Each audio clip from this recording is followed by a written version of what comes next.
queridos amigos e irmãos, estamos aqui mais uma vez reunidos para estudarmos a lição de número 5 da Escola Bíblica Dominical. Nós estamos lendo sobre o livro de Josué, nós estamos estudando sobre o livro de Josué.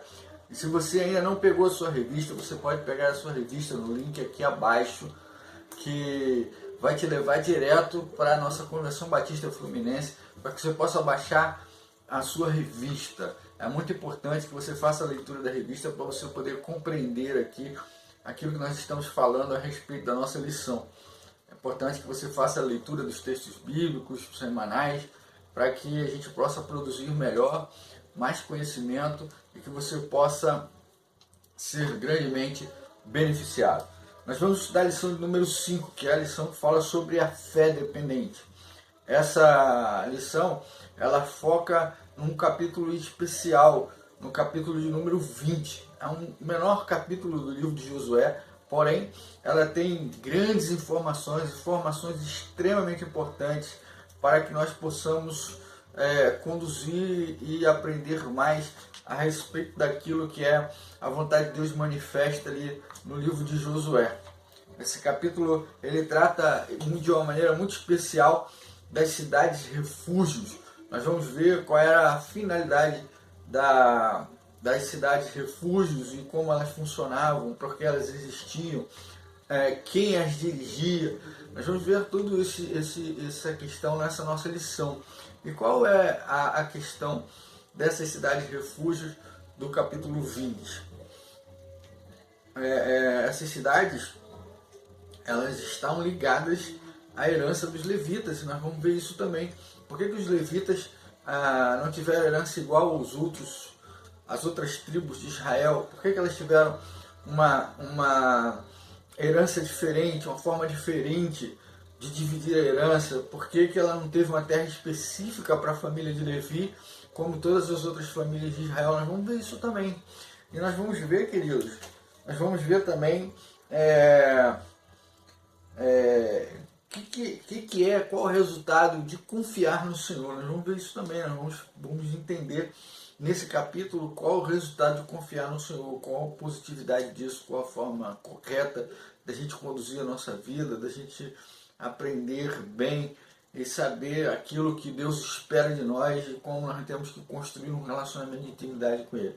Se nós construirmos um relacionamento de intimidade com Deus, nós provaremos de grandes coisas Deus vai fazer por nós, e nós veremos sim grandes milagres na nossa vida. O primeiro tópico da nossa lição trata da seguinte forma: a fé dependente para usufruir do cuidado de Deus. O texto base desse tópico é Josué 20, de 1 a 9. Por quê? A fé dependente para quê? Fé dependente para que a gente possa usufruir do cuidado de Deus. Como usufruir do cuidado de Deus?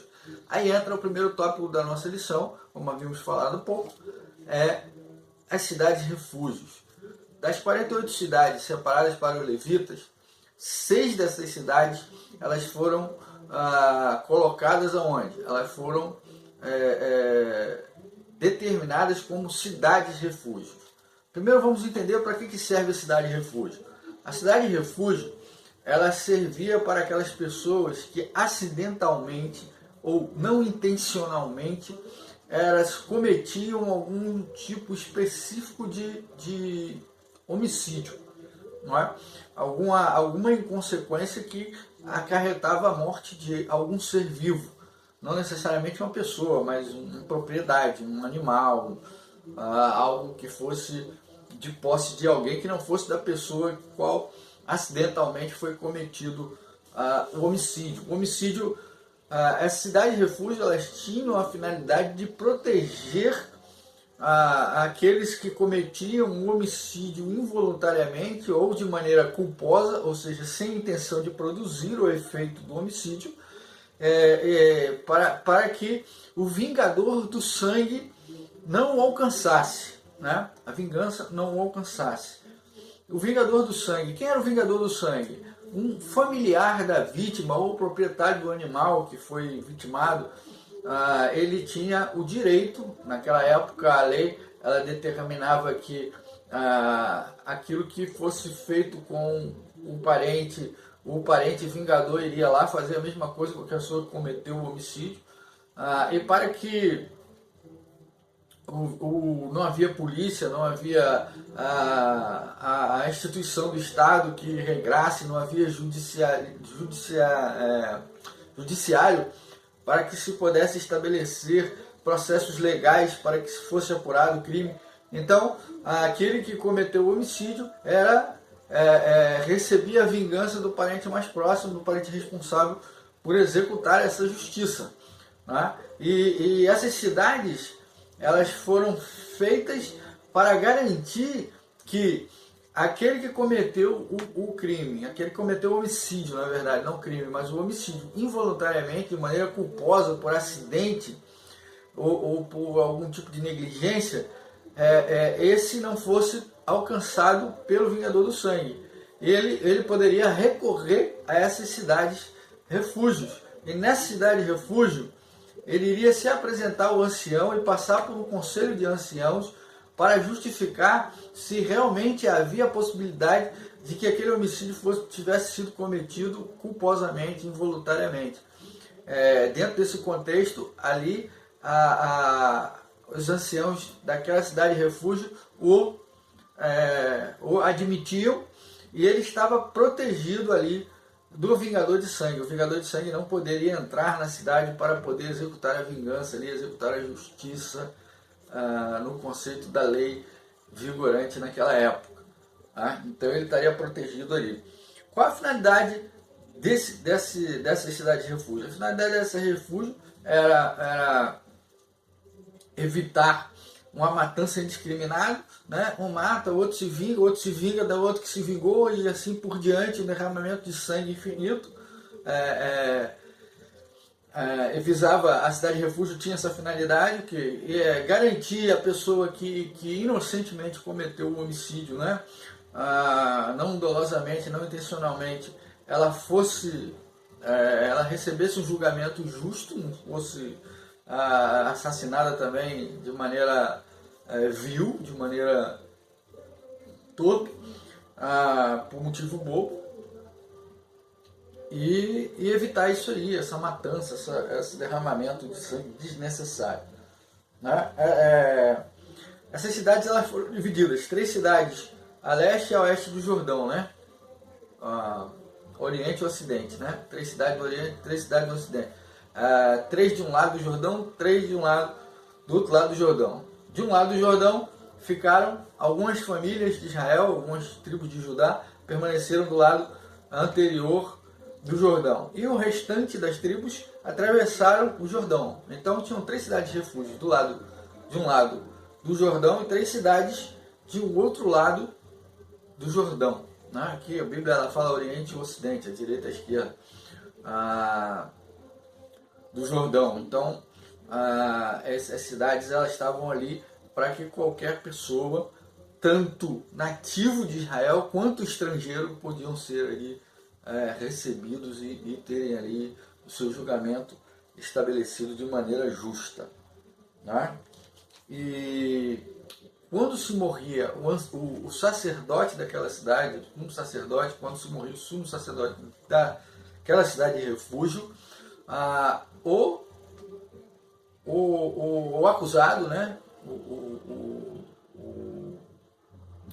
Aquele que cometeu o homicídio de forma culposa, de forma acidental ou de forma de negligencialmente, ele poderia voltar para a sua terra, voltar para a sua família, voltar para a sua casa, sem que o vingador de sangue o perseguisse mais. O vingador de sangue, uma vez que ele não alcançou aquele indivíduo até ele chegar à cidade de refúgio, depois que ele passou o período dele na cidade de refúgio, que morreu o sumo sacerdote, ele pode voltar para a sua cidade sem ônus nenhum, ou seja, ele não poderia mais ser vítima do vingador de sangue. A vingança, ela perderia seu efeito, e aquele indivíduo, ele já teria cumprido a sua pena ali na cidade de refúgio. Essas cidades, né, essa cidade, elas ficavam do lado do ocidente, eram Quedes, né, que significava santuário, santo. Todas essas cidades elas tinham um nome que tinha um significado de socorro, né? Quedes era santuário, era um lugar que a pessoa ia. Siquém, que significava ombro, quer dizer, dar suporte, dar apoio, né? Dar força, suportar o peso. Hebron, cidade muito conhecida, significa comunhão. Então, as 3 cidades do ocidente eram essas. Ao norte, Quedes, ao centro, Siquém, e ao sul, Hebron. Do lado do oriente, atravessando o Jordão, tinha Bezer, né, que ficava ao sul, significa fortaleza. Tinha Ramote, que ficava no centro, significava exaltação ou elevação, e Golã, que ficava ao sul do Oriente, do lado do Oriente, né, que levou o cativo a pena, levou cativo a culpa, levou cativo, ou seja, trouxe liberdade. Deus queria proporcionar para o infrator arrependido santidade, descanso, comunhão, força, renovo e segurança. Nesse caso, podemos ver uma clara manifestação da graça e do amor de Deus naquele tempo. Algumas pessoas discutem que não havia graça no Antigo Testamento, que não havia. A graça se manifestava de uma forma diferente. No Novo Testamento ela se manifesta na pessoa de Jesus. No Antigo Testamento, Deus ele manifestava num tempo de muita agressividade, num tempo de muita violência, num tempo de muita brutalidade. Deus manifestava a sua graça de maneira que proporcionava segurança àqueles que infringiam. Ele botou uma marca em Caim para que Caim não fosse morto. Ele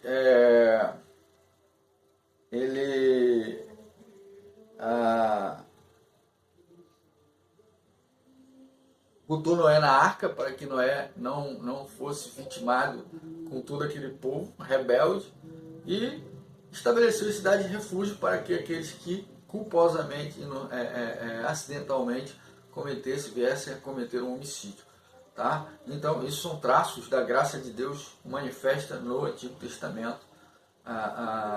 Deus ele dando a oportunidade de regeneração, dando a oportunidade de arrependimento, dando a oportunidade de manter seguro aquele que acidentalmente, de maneira culposa, ele pudesse ali encontrar um julgamento justo. Tá certo? Então, a cidade, ela faz o quê? A cidade, ela estabelece o quê? Que Deus, ele manifesta a sua graça no Antigo Testamento. De que maneira? Instituindo as cidades refúgios. Chegamos no nosso segundo tópico. E qual é o nosso segundo tópico? Fé dependente para não negligenciar a adoração. O texto aí é Juízes 21, de 1 a 42. Mas fé dependente para quê? Para não negligenciar a adoração. Como disse anteriormente, o povo de Israel, o povo de Levi, a tribo de Levi, ela não recebeu herança igual aos outros povos, igual às outras famílias de Israel. Ela não recebeu um pedaço geográfico determinado, ela não recebeu um pedaço de terra numa localização de Canaã, não, de forma alguma. A herança da tribo de Levi foram 48 cidades, que foram espalhadas, que foram divididas no meio do povo de Israel. Por quê? Porque ele não recebeu herança como as outras tribos. Por que não foi feito dessa forma? Por que não aconteceu dessa maneira? Não aconteceu porque Deus já havia escolhido a tribo de Levi para o serviço do templo, para o serviço da adoração ao Senhor. A tribo ela tinha que ser espalhada no meio de todo o povo. Para quê? Para que todo o povo, para que os levitas eles fossem responsáveis por não permitir que o povo das outras tribos caíssem na idolatria do povo cananita, no povo cananeu, né? Não caísse na idolatria dos cananitas. A finalidade do povo, a finalidade dos levitas terem sido espalhados no meio de Israel era impedir que as famílias aonde eles estavam localizados, elas deixassem de adorar a Deus, elas deixassem de seguir ao Senhor, deixassem de fazer aquilo que é a vontade de Deus e tivesse ali para impedir que o povo fosse adorar outros deuses, fossem cometer alguma idolatria, fosse escolher outra religião, né? As tribos elas foram divididas entre as outras famílias com a finalidade de manter o povo na adoração ao Senhor, de maneira fiéis ao Senhor, no cumprimento da resposta. E também para quê? Para fazer o papel de juízo, né? Para arbitrar ali as disputas que haviam no meio do povo, né? As divergências de posse, as divergências com relação à família, com relação ao contexto. Eles estavam ali para julgar as demandas do povo. Então, eles estavam localizados no meio das famílias, porque eles estavam localizados no meio da família exatamente para manter a religião de Israel, manter a ordem, né? Manter a ordem com as disputas, etárias, as disputas de terra, as disputas de família, as disputas conjugais, ou seja, todo tipo de questão, todo tipo de causa que se levaria a juízo, era levada lá aos sacerdotes, era levada ao povo de Levi lá, aqueles que eram responsáveis por arbitrar ali as questões do povo. Então essas cidades elas estavam ali para manter Israel unido, para manter Israel focado no cumprimento da promessa, no cumprimento da conquista da terra, no cumprimento da adoração a Deus. Eles estavam ali especificamente com essa finalidade, para que o povo não se perdesse, o povo não se desviasse do caminho que o Senhor havia ali preparado para o povo, né? Em que pese, né? O povo está a não ter herança, em que pese o povo está espalhado no meio de todas as outras tribos, Levi também participou das batalhas para conquistar a terra para os seus irmãos. A tribo de Levi, ela também participou das campanhas militares para que a terra fosse conquistada e as outras famílias recebessem a sua parte, recebessem a sua terra. Eles, apesar de serem responsáveis pela adoração, apesar de terem como herança o Senhor, né? Deus determinou assim, escolheu eles para esse serviço, para essa adoração. Embora eles tivessem essa função, eles não ficaram longe das batalhas, não. Eles, como todas as outras famílias, todos os homens de idade militar, eles iam para o campo de batalha, iam expulsar as outras nações de diante de Israel, para que as outras famílias todas pudessem ali receber a sua parte, conquistar a sua terra e receber a sua parte. Tá? Eles foram participantes sim das batalhas, embora eles tivessem uma função específica, que era cuidar da religião de Israel, cuidar para que o povo não se deixasse influenciar pela idolatria, cuidar das questões legais do povo, do cumprimento da lei, da ordem social das outras famílias. Embora eles tivessem essa finalidade, eles também foram conquistar a terra junto com as outras demais famílias, com os outros irmãos, tá? Com os outros herdeiros daquela terra. Todos eles também participaram das campanhas militares, participaram das batalhas. Se você for ler lá direitinho a tomada de Jericó, você vai ver que eles iam à frente, né? Eles iam à frente, circundando, levando a Arca da Aliança, né? Que simbolizava a presença de Deus, e ia em volta de Jericó, rodeando Jericó, e o exército ia atrás, e quando eles tocavam a trombeta, o povo se recolhia para o arraial. Até que no último dia, eles rodaram 7 vezes a cidade. Quando foi tocada a trombeta dos sacerdotes, o povo gritou, e aí o muro ruiu. Quer dizer, eles estavam lá na batalha, e estavam também sempre nas outras batalhas. Nos campos de batalha, eles levavam adiante a Arca da Aliança.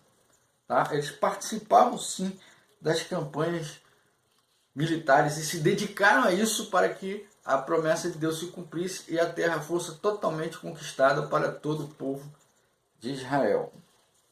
A maior herança dos levitas era o Senhor, não as cidades em si. A maior herança, né? A maior herança da tribo de Levi era servir ao Senhor. É um privilégio, é um tremendo privilégio você poder servir a Deus.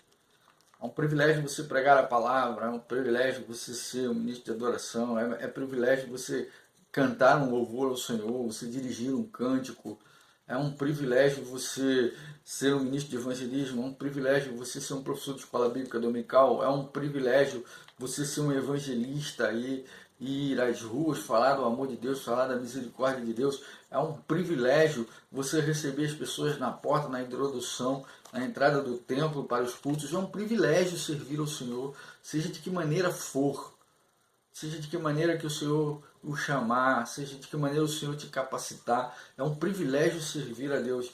E como os levitas, o Senhor é a nossa herança. O Senhor é a herança do levita, é a herança daquele que serve, é a herança daquele que trabalha para o reino de Deus.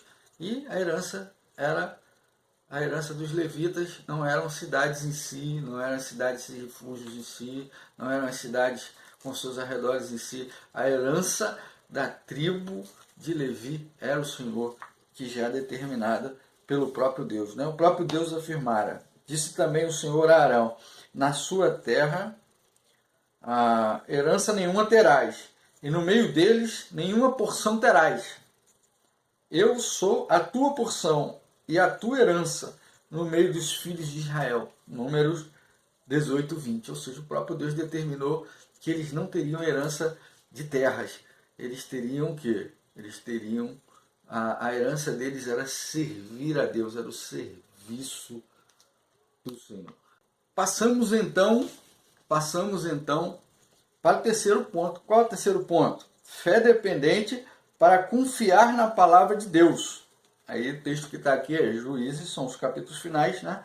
Os versículos finais, perdão, do capítulo 21, o verso 43 ao verso 45. Ela funciona como uma recapitulação da teologia de todo o livro de Josué. No versículo 43, o povo precisava entrar em Canaã e possuir a terra. No versículo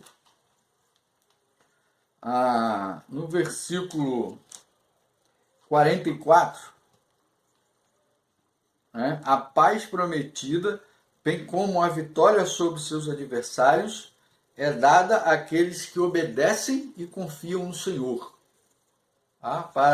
Para que a promessa se cumprisse, para que o povo tivesse vitória sobre os adversários, para que o povo gozasse da paz depois de conquistar a terra, era necessário o quê? Que eles confiassem na palavra de Deus e obedecessem a palavra de Deus para que pudessem conquistar a terra. Né? Conquistar a terra. Tá? No verso 45, Deus é fiel em cumprir de maneira cabal tudo que prometeu. Deus é fiel. Deus é fiel para cumprir de maneira última, de maneira incontestável, de maneira inquestionável, tudo quanto prometeu. Deus, ele sempre cumpre a sua palavra. E o povo deu uma vacilada, o povo deu um vacilo, falhou um pouco no cumprimento, na fidelidade, na confiança. E o que a gente acha nesse versículo são valores, né, que servem de grande encorajamento para os servos de Deus. Quais são que a gente aprende aí nesses versículos? O Senhor deu a Israel toda a terra que queria dar, que tinha jurado aos seus pais dar. Então toda a terra que Deus prometeu dar ao povo de Israel, que ele foi conquistar, ele conquistou. Deus cumpriu a sua promessa. Né? Para nós isso é um alento. Por que um alento? Porque Deus, ele sempre cumpre as suas promessas. Então tudo aquilo que Deus prometeu para a nossa vida, como servos de Jesus Cristo, como seguidores de Cristo, tudo que Deus nos prometeu, Deus cumpre. Não há questionamento, não há nenhuma contestação. Deus cumpre de maneira absoluta tudo aquilo que promete. Nós precisamos crer, nós precisamos ter fé. Ok? Segundo, tudo quanto a jurar a seus pais, ou seja, a promessa de Deus foi feita aos pais. Né?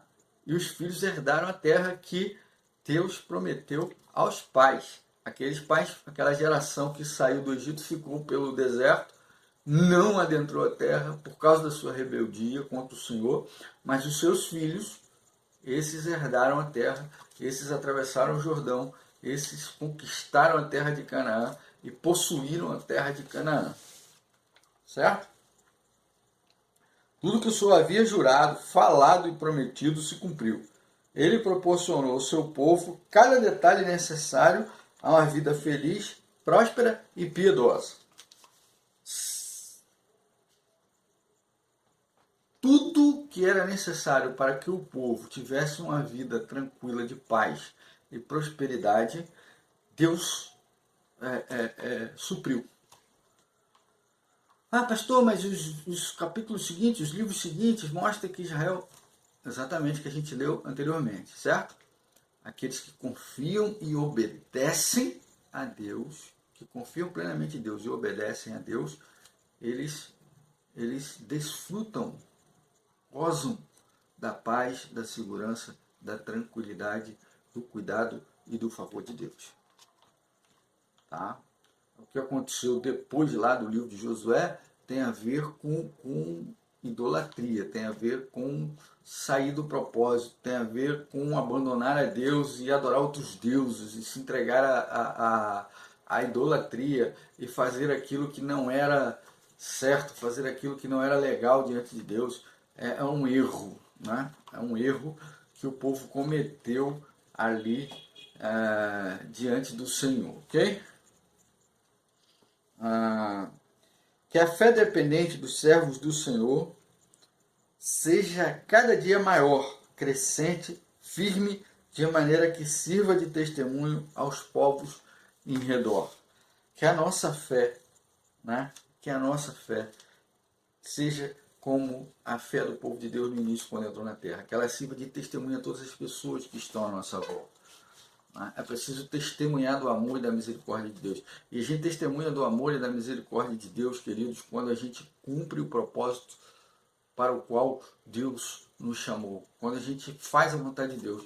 Quando a gente executa aquilo que está planejado por Deus para a nossa vida.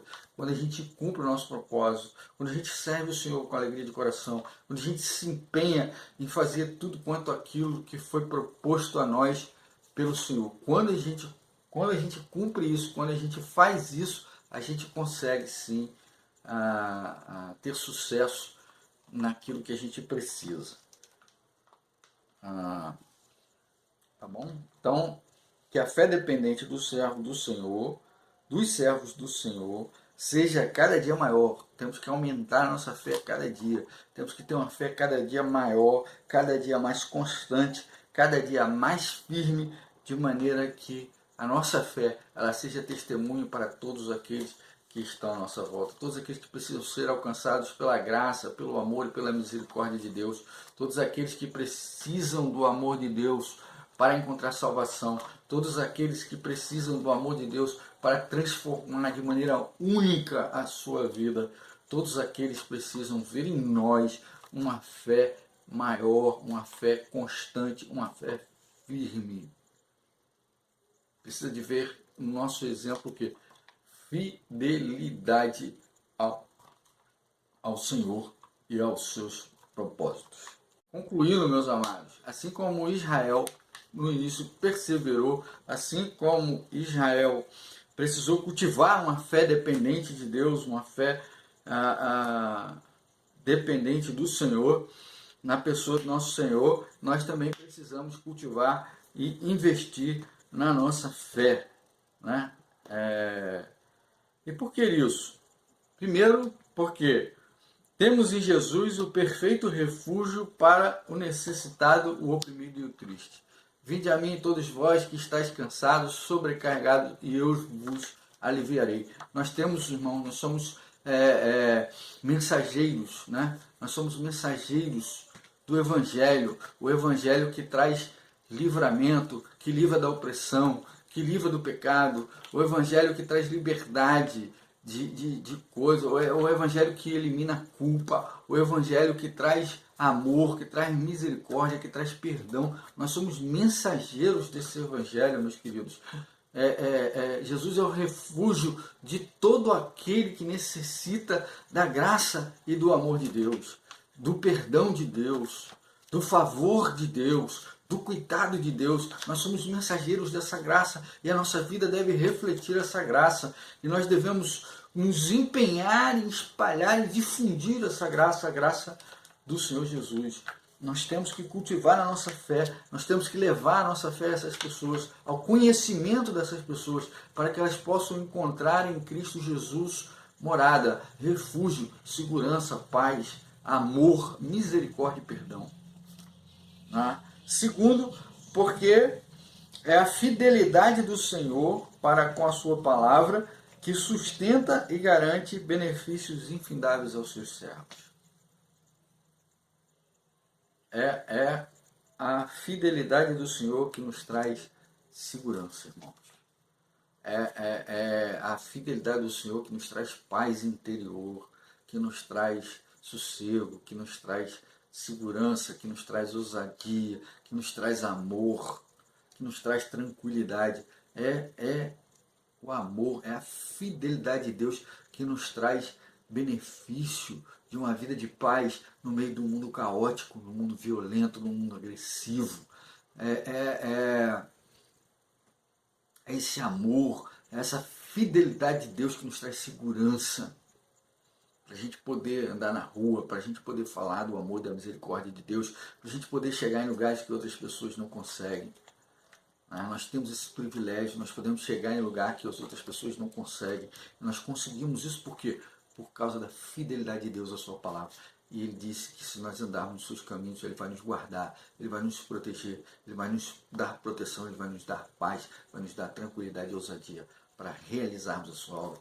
E grandes obras realizaremos em nome de Jesus. O próprio Jesus falou isso. Vocês realizarão obras maiores do que a minha. O processo de divisão da terra de Canaã termina com o autor afirmando a inquestionável fidelidade do Senhor para com seus filhos. Reconhecimento da fidelidade de Deus. O texto de Josué termina declarando de maneira clara, de maneira precisa, de maneira indiscutível a fidelidade de Deus para com seus filhos. O amor de Deus para com seus filhos. Tudo que Deus prometeu, Deus cumpriu. Agora é com o povo. Agora é com os servos. Pensar e agir. Quem ou que tipo de coisa é o seu refúgio nos tempos de tribulação? Onde você tem buscado refúgio? Quando você está em tribulação, quando você está em dificuldade, onde você vem e encontra refúgio? Eu encontro no Senhor Jesus. Meu Deus, eu encontro no meu Deus, no Deus a quem eu sirvo, no Deus a quem eu amo, no Deus em quem eu confio. Nos tempos de tribulação eu recorro ao Senhor, eu recorro à oração, eu derramo meu coração diante do Senhor. Quem tem sido o seu refúgio? Qual refúgio você tem buscado nos tempos de tribulação? Você tem botado o joelho no chão e orado ao Senhor? Adoração a Deus em reconhecimento de sua obra e cuidado tem ocupado o devido lugar na sua vida. Você tem sido grato ao Senhor por tudo que o Senhor tem feito na sua vida, por tudo que o Senhor tem proporcionado na sua vida. Você tem sido grato, você tem reconhecido, você tem adorado a Deus como Deus merece, você tem adorado o Senhor como o Senhor merece, verdadeiramente, em espírito e em verdade, você tem adorado o Senhor. Sim, porque os verdadeiros adoradores são aqueles que o adoram em espírito, em verdade. São aqueles que reconhecem o cuidado de Deus. São aqueles que reconhecem a fidelidade de Deus. São aqueles que reconhecem o amor de Deus. Você tem feito isso? Você tem feito isso? Você confia e depende de maneira cabal de que as promessas do Senhor se cumprirão? Você confia nisso? Josué 21:45. Você confia que todas as promessas do Senhor se cumprirão na sua vida? Você tem confiança nisso? Você acredita nisso? Você fica, não sei, pode ser, mas se não for, tudo bem e tal. Você confia que as promessas de Deus vão se cumprir na sua vida? Que tipo de relação você tem tido com Deus? Que tipo de intimidade você tem tido com Deus? Você tem confiado que as promessas do Senhor vão se cumprir na sua vida? Você tem crido? Você acredita firmemente que Deus vai cumprir tudo o que Ele prometeu na sua vida? Que Deus abençoe a sua vida, que Deus abençoe a sua família, que você tenha uma semana abençoada em nome de Jesus. Muito obrigado pela sua atenção, muito obrigado por ter nos acompanhado, por estar conosco até esse momento, ok? Nos vemos no próximo domingo com a graça de Deus e, mais uma vez, muito obrigado por estar conosco até agora.